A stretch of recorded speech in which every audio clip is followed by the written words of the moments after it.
اعوذ باللہ من الشیطان الرجیم بسم اللہ الرحمن الرحیم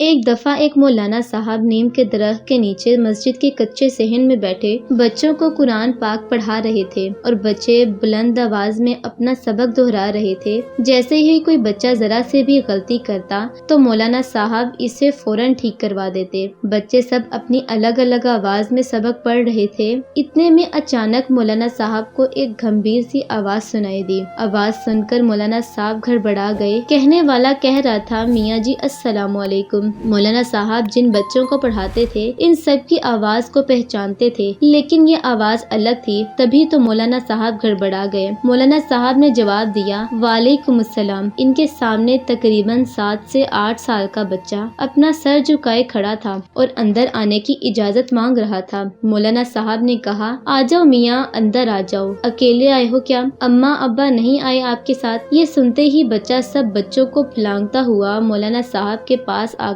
ہاتھ باندھ کر کھڑا ہو گیا۔ نظریں جھکی ہوئی تھی اور مولانا صاحب کے کسی سوال کا جواب نہیں دیا۔ شاید وہ مولانا صاحب کے اگلے سوالوں کا منتظر تھا۔ مولانا صاحب کو خود ہی اس سے پوچھنا پڑا، کیوں میاں، کون ہو تم اور کہاں سے آئے ہو؟ کچھ پڑھنا چاہتے ہو؟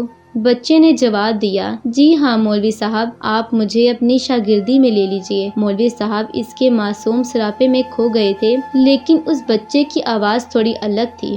وہ اسے گھورتے ہوئے بولے، کیا تمہارا تعلق اسی گاؤں سے ہے؟ یہاں تو لوگ پنجابی بھی ٹھیک سے نہیں بولتے اور تم ہو کہ اردو بول رہے ہو۔ وہ دراصل میاں جی، میں اس سامنے والے جنگل کے پیچھے سے جو گاؤں ہے وہاں سے آیا ہوں، جہاں ندی بہتی ہے۔ آپ کو تو پتہ ہی ہوگا، پچھلے دنوں موسلادھار بارش ہونے کی وجہ سے وہاں کے بہت سے لوگوں کے گھر بہہ گئے تھے اور درخت بھی اکھڑ گئے تھے۔ ہمارا گھر بھی اسی میں ڈوب گیا تھا۔ اس طرح میں اپنے گھر والوں سے بچھڑ گیا تھا اور اب میں چاہتا ہوں کہ میں آپ کے پاس رہوں اور اس گاؤں کے سارے بچوں کی طرح آپ سے فیض یاب ہوں۔ مولانا صاحب نے جب یہ بات سنی تو حیرت سے بولے، لڑکے تمہاری عمر کیا ہے؟ قد کار سے تم 7 سے 8 سال کے لگتے ہو، مگر بات چیت تو بڑھوں کی طرح کرتے ہو۔ بچے نے کہا، میں 13 سال کا ہوں، بیماری کی وجہ سے میں چھوٹا رہ گیا۔ اس کی یہ بات سن کر تمام بچے کھلکھلا کر ہنسنے لگے۔ مولوی صاحب نے وہیں بیٹھے بیٹھے بچوں کو چھڑی ٹکا دی اور بچے سے کہنے لگے، اچھا بیٹا، تم آج سے خود کو ہماری شاگردی میں سمجھو، اور ہاں، تمہارا نام کیا ہے؟ جی مولانا صاحب، میرا نام مراج الدین بل سراج الدین ہے۔ اس کی اردو پر دیہاتی بچے پھر سے ہنسنے لگے۔ اب تو مولانا صاحب بھی ہنس پڑے۔ انہوں نے سب بچوں کو چھٹی دی اور کہا کہ کہیں کوئی اچھا سا سالن مل جائے تو میرے واسطے الگ کٹوری میں ڈال لینا، دال ساگ تو ہم سے ہضم نہیں ہوتی۔ نیا لڑکا یہ بات سن رہا تھا، وہ جلدی سے بولا، مولوی صاحب، آج میں آپ کے لیے کھانا لاؤں گا۔ میری بہن اس سے اگلے گاؤں میں رہتی ہے اور بڑا اچھا کھانا بناتی ہے۔ مولانا صاحب کے منہ میں تو پانی آ گیا، مگر پھر بھی دکھاوے کرتے ہوئے بولے، تم کہاں اتنی رات میں اگلے گاؤں جاؤ گے؟ آج ویسے بھی چودھری صاحب کے گھر سے کھانا آ جائے گا، آج جمعرات ہے نا، اس لیے۔ اس کے بعد لڑکے کو ایک بڑے سے حجرے میں، جہاں پر باقی سارے طلباء بھی رہتے تھے، وہاں پہنچا دیا گیا۔